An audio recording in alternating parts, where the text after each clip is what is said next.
इसी बीच एक जो अपडेट निकलकर सामने आ रहा है विशाल, अब इस पूरे मामले पर देखिए, क्योंकि दावा अब ईरान कर रहा है, जश्न तक मना रहा है, अमेरिका सिरे से खारिज कर रहा है।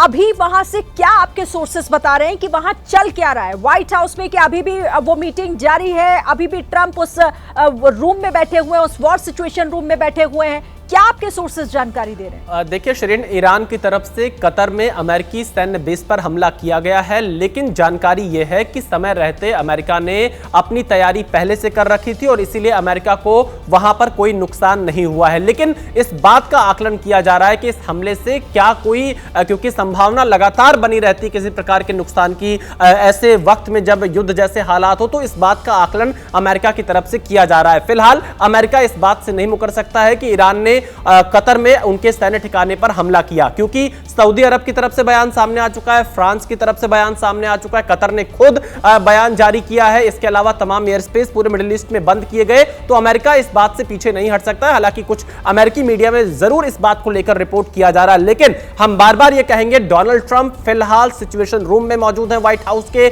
जहां पर अमेरिका के तमाम वरिष्ठ अधिकारी, अमेरिकी प्रशासन, जो ट्रंप का प्रशासन है, वो पूरी तरह से मौजूद है और पेंटागन के भी अधिकारी इस बैठक का हिस्सा है और यहां से तय होगा कि आखिरकार ईरान को लेकर अमेरिका का अगला कदम क्या होगा। दो तीन बड़ी संभावनाएं यहां पर नजर आती हैं। ईरान पर इजराइल हमले और ज्यादा तेज कर सकता है, अमेरिका उसे पूरा बैकअप देगा, पहले से और ज्यादा हथियार इजराइल को अमेरिका मुहैया करा सकता है, क्योंकि सीधे तौर पर डोनाल्ड ट्रंप के इकबाल को खामनेई ने चुनौती दी है। दूसरी संभावना इस बात को लेकर नजर आती है कि खामनेई को अमेरिका और इजराइल ईरान में, तेहरान में ढूंढने का प्रयास करेंगे, वो कहां पर छिपे हैं, और ईरान में तख्ता पलट करने का प्रयास अमेरिका और इजराइल की तरफ से जरूर किया जा सकता है। लेकिन कितना सफल रहेंगे, कितना असफल रहेंगे, यह कह पाना मुश्किल है। लेकिन ये दो तीन ऐसी संभावनाएं हैं जो कि बिल्कुल, खामेनेई को लेकर यह भी कहा था कि हमें मालूम है कहां पर हैं, लेकिन अभी हम उन पर कोई अटैक नहीं करेंगे। आप रहिएगा, सभी हमारे साथ सहयोगी बने हुए, लेकिन एक खास मेहमान, एक्सपर्ट हमारे साथ रुबिंदर सचदेव सर भी हमारे साथ जुड़ गए।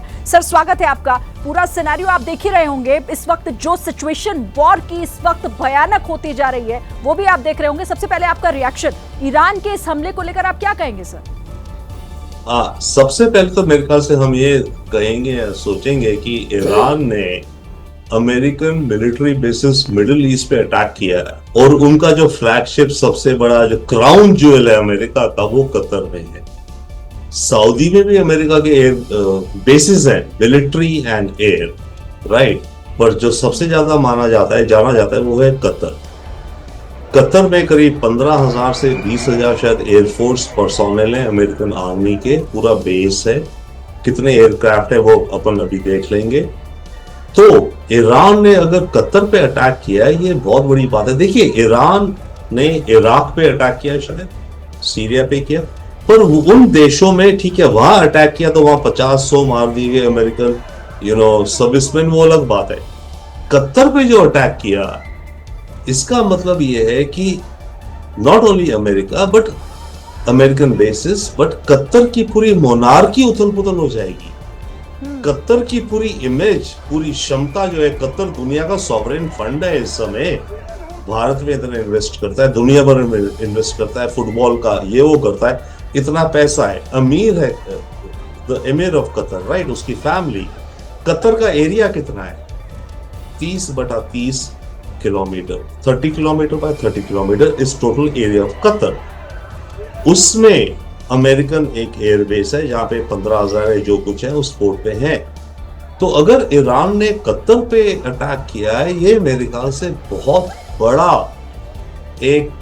बड़ा नॉट ओनली सिंबॉलिक मूव है। इसका मतलब यह है कि ईरान इस मूड में आ गया है, माहौल में आ गया कि मिडिल ईस्ट में आग लगाएंगे।